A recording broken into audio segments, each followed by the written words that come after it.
ವರ್ಷದ ಹಿಂದೆಯೇ ಕೇಳಿ ಬಂದ ಆರೋಪ ಇವತ್ತು ಎಚ್ಚೆತ್ತುಕೊಂಡ ಸಿಇಒ.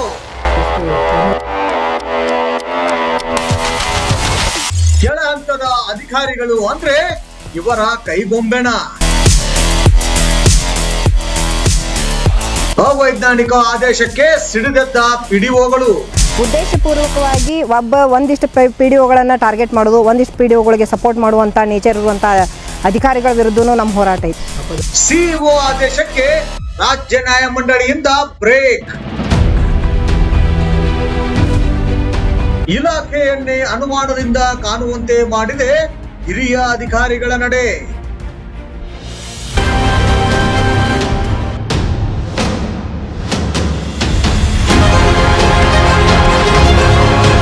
ಧಾರವಾಡ ಜಿಲ್ಲಾ ಪಂಚಾಯಿತಿಯ ಪಿಡಿಒ ಅಮಾನತು ಪ್ರಕರಣ ಇದೀಗ ಹೊಸ ತಿರುವು ಪಡೆದುಕೊಂಡಿದೆ. ಕೌನ್ಸಿಲಿಂಗ್ ವರ್ಗಾವಣೆ ಕೆಲವೇ ದಿನಗಳು ಬಾಕಿ ಇರುವಾಗ ಹೊರಡಿಸಿದ್ದ ಅಮಾನತು ಆದೇಶಕ್ಕೆ ಕರ್ನಾಟಕ ರಾಜ್ಯ ಆಡಳಿತಾತ್ಮಕ ನ್ಯಾಯಮಂಡಳಿ ಇದೀಗ ತಡೆ ನೀಡಿದೆ. ಈ ಬೆಳವಣಿಗೆಯಿಂದ ಹಿರಿಯ ಅಧಿಕಾರಿಗಳ ಕ್ರಮದ ಕುರಿತು ಹಲವು ಪ್ರಶ್ನೆಗಳು ಮೂಡಿವೆ. ಈ ಕುರಿತಾದಂಥ ಒಂದು ಸುದ್ದಿ ವರದಿ ಇಲ್ಲಿದೆ, ನೋಡ್ಕೊಂಡ್ಬಿಡಿ. ಹೌದು ವೀಕ್ಷಕರೇ, ಕಳೆದ 2025ರಲ್ಲಿ ಕಲಘಟಗಿ ತಾಲೂಕಿನ ಉಗ್ಗಿನಕೇರಿ ಗ್ರಾಮ ಪಂಚಾಯಿತಿಯ ವಿವಿಧ ಕಾಮಗಾರಿಗಳು ಹಾಗೂ ದಾಖಲೆಗಳ ಮಾಹಿತಿಗಾಗಿ ವ್ಯಕ್ತಿಯೊಬ್ಬ ಅರ್ಜಿ ಸಲ್ಲಿಸಿದ್ದರು. ಆಗ ಉಗ್ಗಿನಕೇರಿ ಗ್ರಾಮ ಪಂಚಾಯಿತಿಯ ಪ್ರಭಾರಿ ಪಿಡಿಒ ಆಗಿ ಕರ್ತವ್ಯ ನಿರ್ವಹಿಸುತ್ತಿದ್ದ ಯಂಕಪ್ಪ ಹೊಟ್ಟಿಗೌಡರವರು ಅರ್ಜಿಗೆ ಉತ್ತರ ನೀಡಿದ್ದರು ಎನ್ನಲಾಗಿದೆ. ಬಳಿಕ ಯಂಕಪ್ಪ ಹೊಟ್ಟಿಗೌಡರವರು ದೇವಿಕೊಪ್ಪ ಗ್ರಾಮ ಪಂಚಾಯಿತಿಗೆ ವರ್ಗಾವಣೆಯಾಗಿ ಕರ್ತವ್ಯ ನಿರ್ವಹಿಸುತ್ತಿದ್ದಾರೆ.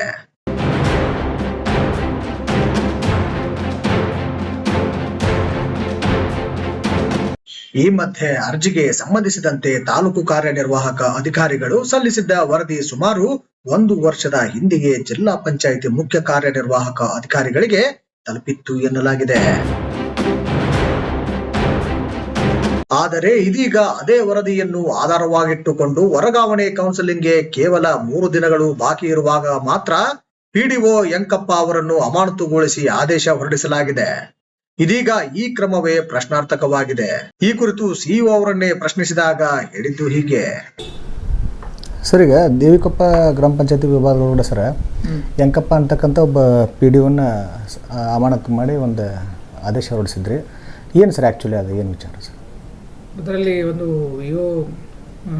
ಕಲಗಡಿಗೆಯಿಂದ ರಿಪೋರ್ಟ್ ಬಂದಿತ್ತು, ಮತ್ತು ನಮಗೆ ಒಂದು ಕಂಪ್ಲೇಂಟ್ ಬಂದಿತ್ತು. ಅದರ ಬೇಸಿಸ್ ಮೇಲೆ ರಿಪೋರ್ಟ್ ತಂದಿದ್ದೀವಿ.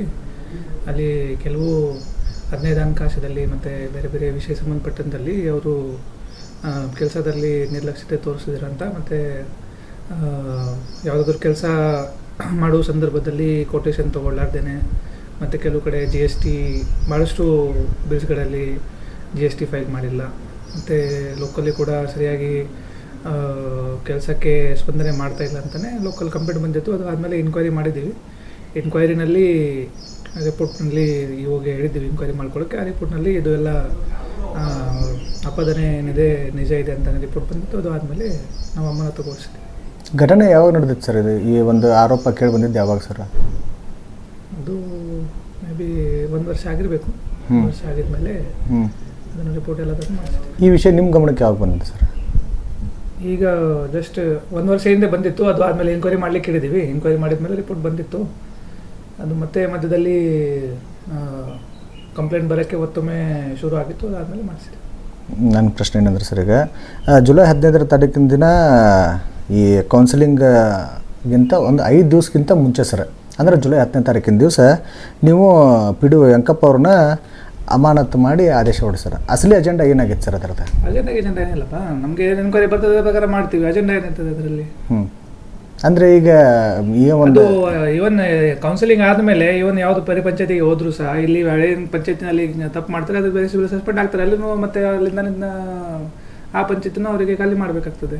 ಯಾಕಂತಂದ್ರೆ ಸರ್ ಕೌನ್ಸಿಲಿಂಗ್ದು ಮತ್ತು ಸಸ್ಪೆನ್ಷನ್ ಅಜೆಂಡಾ ಏನಿರಲ್ಲ. So there is no agenda behind it. ಅದನ್ನು ಏನು ಎನ್ಕ್ವೈರಿ ಆಗ್ತದೆ ಅದ್ರ ಪ್ರಕಾರ ಮಾಡ್ತೀವಿ. ಬೇರೆ ಬೇರೆ ಪಂಚಾಯತ್ನಲ್ಲೂ ಕೂಡ ಎನ್ಕ್ವೈರಿ ನಡೀತಾ ಇರ್ತದೆ. ಎಲ್ಲೆಲ್ಲಿ ರಿಪೋರ್ಟ್ ಬರ್ತದೆ, ಯಾವಾಗ ರಿಪೋರ್ಟ್ ಬರ್ತದೆ ಅದ್ರ ಪ್ರಕಾರ ನಾವು ಆ್ಯಕ್ಷನ್ ತೊಗೊಳ್ತೀವಿ ಅಷ್ಟೇ. ಅಂದರೆ ಈಗ ಘಟನೆ ನಡೆದಿರೋದು 2025 ಆಗಸ್ಟ್ನಲ್ಲಿ ಸರ್. ಮತ್ತೆ ಅಮಾನತ್ ಆದೇಶ ಮಾಡಿರೋದು 2026 ಜುಲೈ 10. ಮತ್ತೆ ಎಲ್ಲ ರಿಪೋರ್ಟ್ಸ್ ಎಲ್ಲ ಬರಲಿಕ್ಕೆ ಬೇಕಾಗ್ತದಲ್ಲ ಟೈಮ್. ಅಷ್ಟೊಂದು ಸಮಯ ಹಿಡಿತದೆ ಸರ್? ಹಿಡಿತದೆ. ಓಕೆ.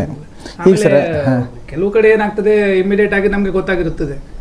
ಈ ಥರ ತಪ್ಪು ಮಾಡಿದ್ದಾರೆ ಅಂತ. ಕೆಲವು ಕಡೆ ಏನಿದೆ ಈ ಎಲ್ಲ ಡಾಕ್ಯುಮೆಂಟ್ಸ್ ಎಲ್ಲ ವೆರಿಫಿಕೇಷನ್ಗೆ ಟೈಮ್ ಬೇಕಾಗಿರ್ತದೆ, ಅದಕ್ಕಾಗಿ ಟೈಮ್ ತೊಗೊಂಡಿದ್ದಾರೆ ಅಷ್ಟೇ. ಓಕೆ. ಈಗ ಸರ್, ಈಗ ಹಣಕಾಸಿನ ನಷ್ಟದ ಬಗ್ಗೆ ಯಾವುದೇ ಬಲವಾದ ಆಧಾರಗಳಿಲ್ಲ ಅಂಥೇಳಿ KSAT ಹೇಳಿದೆ ಸರ್. ಹಾಗಾದ್ರೆ ನೀವು ಯಾವ ದಾಖಲೆ ಇಟ್ಕೊಂಡು ಅವ್ರನ್ನ ಅಮಾನತ್ ಮಾಡಿದ್ರಿ ಅನ್ನೋ ಒಂದು ಪ್ರಶ್ನೆ ಉದ್ಭವಿಸ್ತದೆ. ಅದನ್ನು ನೋಡ್ತಾರೆ. ಈಗ ಪ್ರಿಲಿಮಿನರಿ ನೆಕ್ಸ್ಟ್ ಹಿಯರಿಂಗ್ ತನಕ ಸ್ಟೇ ಬಂದಿದೆ, ಅದನ್ನು ಪೂರ್ತಿ ಹಿಯರಿಂಗ್ ಎಲ್ಲ ಮಾಡಿದ್ಮೇಲೆ ಅಲ್ಲಿನೂ ಗೊತ್ತಾಗುತ್ತೆ. ಇನ್ ಕೇಸ್ ಅಲ್ಲಿ ಅವ್ರ ಪರವಾಗಿ ನಿರ್ಣಯ ಆಗಿದ್ರು ಸಹ ನಾವು ಅಪೀಲ್ಗೆ ಹೋಗ್ತೀವಿ. ಈ ದಾಖಲೆನೇ ಇಲ್ಲ ನಿಮ್ಮ ಬಳಿ ಅಂತ ಹೇಳ್ತಾರೆ ಸರ್. ಇದು ದಾಖಲೆ ಯಾಕೆ ಇಲ್ಲ, ನಾವು ತೋರಿಸ್ತೀವಲ್ಲ, ದಾಖಲೆ ನಿಮ್ಗೂ ಕೊಡ್ತೀವಿ. ಬೇಕಾದ್ರೆ ವಾಂಟೆಡ್ ತಮಗೆ ಕೂಡ ದಾಖಲಾತಿಯನ್ನು ನಾವು ತೋರಿಸ್ತೀವಿ. ಈಗ ಸರ್ ಎಂಕಪ್ಪ ಸುಮ್ಮನೆ ಯಾರಾದ್ರಿಗೆ ಸಸ್ಪೆಂಡ್ ಮಾಡಲ್ಲ. ಇಲ್ಲಿವರೆಗೆ ಮಾಡಿದ್ರೆ ಯಾರಾದ್ರೂ ಅಸೋಸಿಯೇಷನ್ ಇಂದ ಕಂಪ್ಲೇಂಟ್ ಮಾಡ್ತಾರಲ್ಲ, ಇಲ್ಲಿವರೆಗೆ ಯಾರು ಕಂಪ್ಲೇಂಟ್ ಮಾಡಿಲ್ಲ.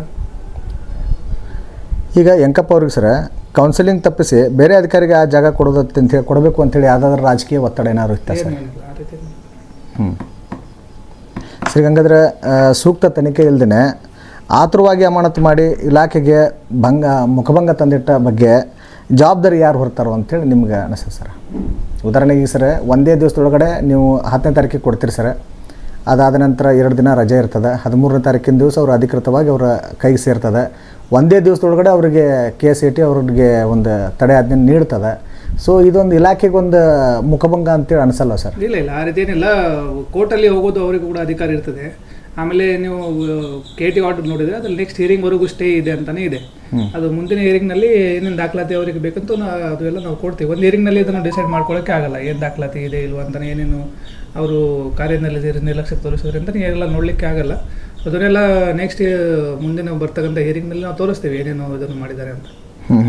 ಈಗ ಕೋರ್ಟ್ ಕೆಲವು ಸತಿ ಏನಾಗ್ತದೆ, ಪ್ರಿಲಿಮಿನರಿ ಇನ್ಕ್ವೈರಿ ಮಾಡಿಕೊಂಡು ಕೋರ್ಟ್ ಸ್ಟೇ ಕೊಡ್ತಾರೆ. ನಾವು ಇನ್ನು ಅಡ್ವೊಕೇಟಲ್ಲಿ ಅಪಾಯಿಂಟ್ಮೆಂಟ್ ಮಾಡಬೇಕಾಗ್ತದೆ, ನಮ್ಮ ಅಡ್ವೊಕೇಟ್ ಹೋಗಿ ಅಲ್ಲಿ ರಿಟರ್ನ್ ಆರ್ಗ್ಯುಮೆಂಟ್ಸ್ ಕೊಡಬೇಕಾಗ್ತದೆ. ಇದು ಎಲ್ಲ ಇಲ್ಲಿವರೆಗೆ ಹಿಯರಿಂಗ್ನಲ್ಲಿ ಈ ಥರ ರಿಟರ್ನ್ ಆರ್ಗ್ಯುಮೆಂಟ್ಸ್ ನಾವು ಸಬ್ಮಿಟೇ ಮಾಡಿಲ್ಲ. ಸೊ ಅವರು ಪ್ರೈಮಾ ಫೇಸಿ ನೋಡಿಕೊಂಡು ಈಗ ನೆಕ್ಸ್ಟ್ ಹಿಯರಿಂಗ್ವರೆಗೂ ಕೊಟ್ಟಿದ್ದಾರೆ.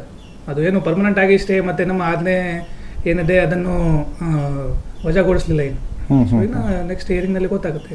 ಈ ಕೌನ್ಸಿಲ್ಗೂ ಬಿಫೋರ್ ಅಂದ್ರೆ ಜಸ್ಟ್ ಒಂದು 3 or 4 days ಬ್ಯಾಲೆನ್ಸ್ ಮುಂಚೆ ರೆಗ್ಯುಲರ್ ಪ್ರೋಸೆಸ್ ಇರ್ತದೆ. ರೆಗ್ಯುಲರ್ ಪ್ರೋಸೆಸ್ ಪ್ರಕಾರ ಅವರು ಆಗ್ತಾರೆ. ಅದಕ್ಕೆ ಮತ್ತೆ ಕೌನ್ಸಿಲ್ ನಾನೇ ಮತ್ತೊಮ್ಮೆ ಹೇಳ್ತಾ ಇದ್ದೀನಿ, ಕೌನ್ಸಿಲಿಂಗ್ ನಲ್ಲಿ ಕೂಡ ಅಲ್ಲಿ ಅವರು ಬೇರೆ ಪಂಚಾಯತಿಗೆ ಹೋದ್ರು ಸಹ ಇಲ್ಲಿ ಏನು ತಪ್ಪು ಮಾಡಿದ್ದಾರೆ ಅದೇ ಬೇಸಿಸ್ ಮೇಲೆ ನಾವು ಸಸ್ಪೆನ್ಷನ್ ಮಾಡಿದರೆ ಹೊಸ ಏನು ಪಂಚಾಯತಿಗೆ ಹೋಗ್ತಾರೆ, ಅಲ್ಲಿ ನಾವು ಸಸ್ಪೆನ್ಷನ್ ಆಗಿದ್ರೆ ಅದನ್ನು ಅವರು ಅಲ್ಲಿಂದಾನೇ ಕೂಡ ವಾಪಸ್ ಹೋಗ್ಬೇಕಾಗ್ತದೆ. ಸೊ ಅದಕ್ಕೂ ಇದಕ್ಕೂ ಸಹ ಕೌನ್ಸಿಲಿಂಗ್ ಏನು ಸಂಬಂಧ ಇಲ್ಲ.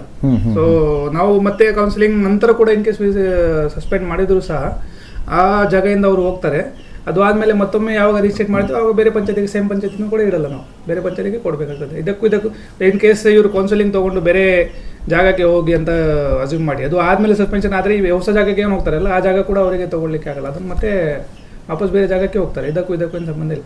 ಅಂದರೆ ಈಗ ಸಾರ್ವಜನಿಕರ ಪ್ರಶ್ನೆ ಏನಂತಾರೆ ಅಂದ್ರೆ ನಮ್ಮ ಪ್ರಶ್ನೆ ಏನಂತಂದ್ರೆ ಘಟನೆ ನಡೆದ ಜಸ್ಟ್ 3 ತಿಂಗಳಲ್ಲಿ ಕ್ರಮ ತಗೋತಕ್ಕಂಥ ಸಾಕಷ್ಟು ನಿದರ್ಶನಗಳು ಅವ್ರನ್ನ ಅಲ್ಲ ಸರ್, ಅವ್ರನ್ನ ಅಮಾನತು ಮಾಡಿದ ಮೇಲೂ ಕೂಡ ಅವರು ಬೇರೆ ಸ್ಥಳಕ್ಕೆ ಅವ್ರಿಗೆ ನಿಯೋಜನೆ ಮಾಡ್ತೀರಿ, ಇದು ಹೆಂಗೆ ಸಾಧ್ಯ ಆಗುತ್ತೆ ಸರ್? ಒಬ್ಬ ಅಧಿಕಾರಿಗಳು ಕೆಲವು ಕಡೆ ನಿಮಗೆ ಇಮಿಡಿಯೇಟ್ಲಿ ಗೊತ್ತಾಗುತ್ತೆ. ಈಗ ಬೇರೆ ಬೇರೆ ಪಂಚಾಯತ್ನಲ್ಲಿ ಇನ್ಸಿಡೆಂಟ್ಸ್ ಆಗ್ತದೆ, ಅಲ್ಲಿ ನಿರ್ಲಕ್ಷ್ಯ ತೋರಿಸಿದ್ರೆ ಇಮಿಡಿಯೇಟ್ಲಿ ಗೊತ್ತಾಗುತ್ತೆ. ಇಲ್ಲಿ ಡಾಕ್ಯುಮೆಂಟ್ಸ್ ಎಲ್ಲ ಇರೋದು ಕಾರಣದಿಂದಾನೆ ಎಲ್ಲ ಡಾಕ್ಯುಮೆಂಟ್ಸ್ ನಾವು ವೆರಿಫಿಕೇಶನ್ ಮಾಡಬೇಕಾಗ್ತದೆ. ಅದಕ್ಕೆ ಎಲ್ಲ ವೆರಿಫಿಕೇಶನ್ ಮಾಡಿಕೊಡಕ್ಕೆ ಇದಕ್ಕೆ ಟೈಮ್ ಬೇಕಾಗ್ತದೆ, ಅದಕ್ಕೆ ಇದನ್ನು ಲೇಟ್ ಆಗಿದೆ ಅಷ್ಟೇ.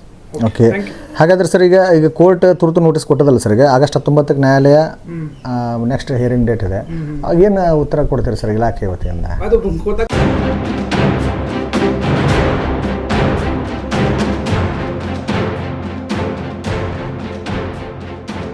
ಕೇಳಿದ್ರಲ್ಲ ವೀಕ್ಷಕರೇ, ಸಿಇಒ ಅವರ ಅಭಿಪ್ರಾಯ ಒಂದೆಡೆ ಆದ್ರೆ ಇನ್ನೊಂದೆಡೆ ಪಿಡಿಒ ನೌಕರರ ಸಂಘ ಈ ಕ್ರಮವನ್ನು ಅವೈಜ್ಞಾನಿಕ ಎಂದು ಟೀಕಿಸಿದೆ.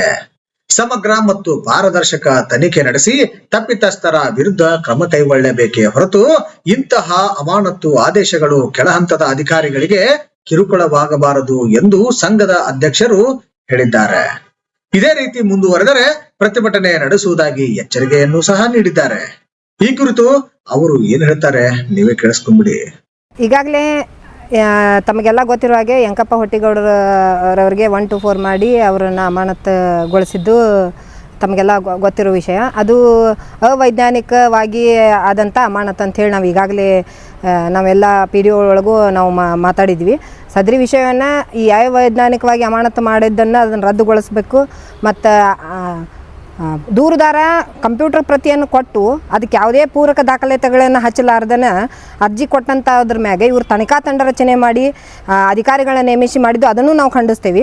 ಇವೆರಡು ವಿಷಯಗಳನ್ನು ಖಂಡಿಸೋದು ಮತ್ತು ಉದ್ದೇಶಪೂರ್ವಕವಾಗಿ ಒಂದಿಷ್ಟು PDOಗಳನ್ನು ಟಾರ್ಗೆಟ್ ಮಾಡೋದು, ಒಂದಿಷ್ಟು PDOಗಳಿಗೆ ಸಪೋರ್ಟ್ ಮಾಡುವಂಥ ನೇಚರ್ ಇರುವಂಥ ಅಧಿಕಾರಿಗಳ ವಿರುದ್ಧವೂ ನಮ್ಮ ಹೋರಾಟ ಐತಿ. ನಮ್ಮ ವಿಷಯ ಇಷ್ಟೇ, ಇದೇನು ಅವೈಜ್ಞಾನಿಕವಾಗಿ ಆದೇಶ ಆಗಿದ್ದನಾತು, ಅವೈಜ್ಞಾನಿಕವಾಗಿ ತಂಡ ರಚನೆ ಮಾಡಿ ಅದನ್ನು ತನಿಖೆ ಮಾಡಿದ್ದಾತು, ಈ ವಿರುದ್ಧವಾಗಿ ನಾವು ಇವತ್ತಿನ ದಿನ ಮಾನ್ಯ ಮುಖ್ಯ ಕಾರ್ಯನಿರ್ವಾಹಕ ಅಧಿಕಾರಿಗಳಿಗೆ ಎಲ್ಲ ಪಂಚಾಯತ್ ಅಭಿವೃದ್ಧಿ ಅಧಿಕಾರಿಗಳು ಮತ್ತು ಗ್ರಾಮ ಪಂಚಾಯತಿ ಸಿಬ್ಬಂದಿಗಳನ್ನ ಬಂದು ಭೇಟಿಯಾಗಿ ಸಾಹೇಬರು ಮನವರಿಕೆ ಮಾಡಿ ಏನೇನು ತಪ್ಪುಗಳಾಗ್ಯಾವು, ಎಲ್ಲಿ ತಪ್ಪುಗಳು ನಡೆದು, ನಿಮ್ಮ ಗಮನಕ್ಕೆ ಎಷ್ಟು ಬಂದೈತೋ ಗೊತ್ತಿಲ್ಲ, ನೀವು ಅಮಾನತು ಮಾಡಿದ್ದ ಅದನ್ನು ಪೂರ್ವಾಪರ ವಿಚಾರ ಮಾಡಿ ನೀವು ಅಮಾನತು ಮಾಡಿದ್ದು ತಪ್ಪೈತೆ, ಅದನ್ನು ಹಿಂಪಡೀರಿ ಅಂಥೇಳಿ ನಾವು ಮನವಿ ಮಾಡಕ್ಕೆ ಬಂದೀವಿ. ಸಾಹೇಬರು ಅದಕ್ಕೆ ಏನು ಸ್ಪಂದಿಸ್ತಾರೆ ಅನ್ನೋದು ನೋಡಿಕೊಂಡು ಮುಂದಿನ ಕ್ರಮ ತಗೋತೀವಿ. ಅಕಸ್ಮಾತ್ ಜಿಲ್ಲಾ ಪಂಚಾಯತಿ ಯಾವುದೇ ಸ್ಪಂದನೆ ಸಿಗಲಿಲ್ಲ ಅಂದ್ರೆ ಮುಂದಿನ ದಿನದಲ್ಲಿ ಹೋರಾಟ ಕೈಗೊಳ್ಕೋತೀವಿ ಅಂಥೇಳಿ ಮಾಧ್ಯಮದ ಮೂಲಕ ನಮ್ಮ ಕರ್ನಾಟಕ ರಾಜ್ಯ ಪಂಚಾಯತಿ ಅಭಿವೃದ್ಧಿ ಅಧಿಕಾರಿಗಳ ಕ್ಷೇಮಾಭಿವೃದ್ಧಿ ಸಂಘದ ಅಧ್ಯಕ್ಷ ಪುಷ್ಪಾವತಿ ಮೇದಾರ್ ನಾನೇ ಮಾತಾಡ್ತಿರೋದು. ನಮ್ಮ ಜೊತೆ ನಮ್ದು ಎಲ್ಲ ಜಿಲ್ಲಾ ಪಂಚಾಯತಿ ಎಲ್ಲ RDPR ನೌಕರರು ನಮ್ಮ ಬೆಂಬಲಕ್ಕೆ ಅದಾರೆ. ಸೊ ಈ ಮಾಹಿತಿಯನ್ನು ನಾನು ಮಾಧ್ಯಮದ ಮೂಲಕ ಅಧಿಕಾರಿಗಳಿಗೆ ನಾನು ತಿಳಿಸ್ತಾ ಇದ್ದೀನಿ.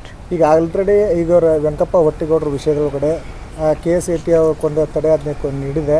ಯಾವುದೇ ರೀತಿಯ ಸರಿಯಾದಂಥ ದಾಖಲೆಗಳಲ್ಲಿ ನೀಡದೇ ಇರೋ ಕಾರಣಕ್ಕಾಗಿ ಅವರಿಗೆ ಒಂದೇ ದಿನದಲ್ಲಿ ಇದನ್ನು ಸಿಕ್ಕಿದೆ. ಸೊ ಅದ್ರ ಬಗ್ಗೆ ನೀವೇನು ಹೇಳ್ತೀರಿ?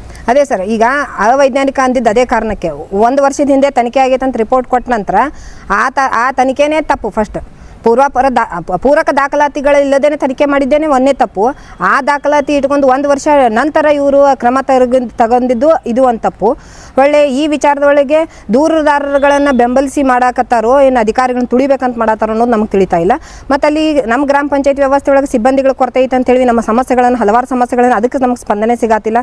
ಸರ್ಕಾರದಲ್ಲೂ ಸ್ಪಂದನೆ ಇಲ್ಲ, ಇಲ್ಲಿ ಅಧಿಕಾರಿಗಳು ಸ್ಪಂದನೆ ಇಲ್ಲ. ಆ ಗ್ರಾಮ ಪಂಚಾಯತಿ ಮಟ್ಟದಲ್ಲಿ ನಮ್ಗೆ ಕೆಲಸ ಮಾಡೋಕ್ಕೆ ಒತ್ತಡ ಆಗತ್ತೈತಿ. ಈ ಒತ್ತಡಗಳಿಂದ ಹೊರಗೆ ಬರ್ಬೇಕಂತ ಹೇಳಿ ನಾವು ಲಾಸ್ಟ್ ಟೈಮ್ನು ಏನು ಹೋರಾಟ ಮಾಡಿದ್ವಿ.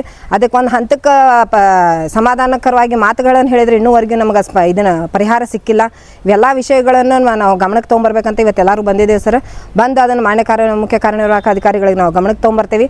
ಅದು ಮುಂದೆ ಸ್ಪಂದನೆ ಯಾವ ಥರ ಸಿಗುತ್ತೋ ಅದ್ರ ಮ್ಯಾಗ ಮುಂದಿನ ನಮ್ಮ ಹೋರಾಟ ನಿರ್ಧಾರ ಆಗುತ್ತೆ. ಸ್ಪಂದನೆ ಸಿಕ್ಕಿ ಇದಕ್ಕೊಂದು ಪರಿಹಾರ ಸಿಗ್ತೈತಿ ಅಂತ ಅನ್ನೋದಾದರೆ ನಾವು ಮುಂದುವರೆಯಲ್ಲ, ಇಲ್ಲಾಂದ್ರೆ ನಾವು ಹೋರಾಟಕ್ಕೆ ನಾವು ಇದನ್ನು ಮಾಡ್ತೀವಿ. ಇದರೊಳಗೆ ಒಬ್ಬರದೇ ಅಲ್ಲ, ಉಪಕಾರ್ಯದರ್ಶಿ ಅವ್ರದ್ದು ತಪ್ಪದ, ಮುಖ್ಯ ಕಾರ್ಯನಿರ್ವಾಹಕ ಅಧಿಕಾರಿ ಕಲ್ಗಟ್ಟಿಗೆ ಅವ್ರದ್ದು ತಪ್ಪದ, ಅದನ್ನು ತಂಡ ರಚನೆ ಮಾಡಿ ಅದನ್ನು ರಿಪೋರ್ಟ್ ಕೊಟ್ಟಂಥ ಯಾರು ಹೋಗಿದ್ದಾರಲ್ಲ ಅವ್ರದ್ದು ತಪ್ಪದ.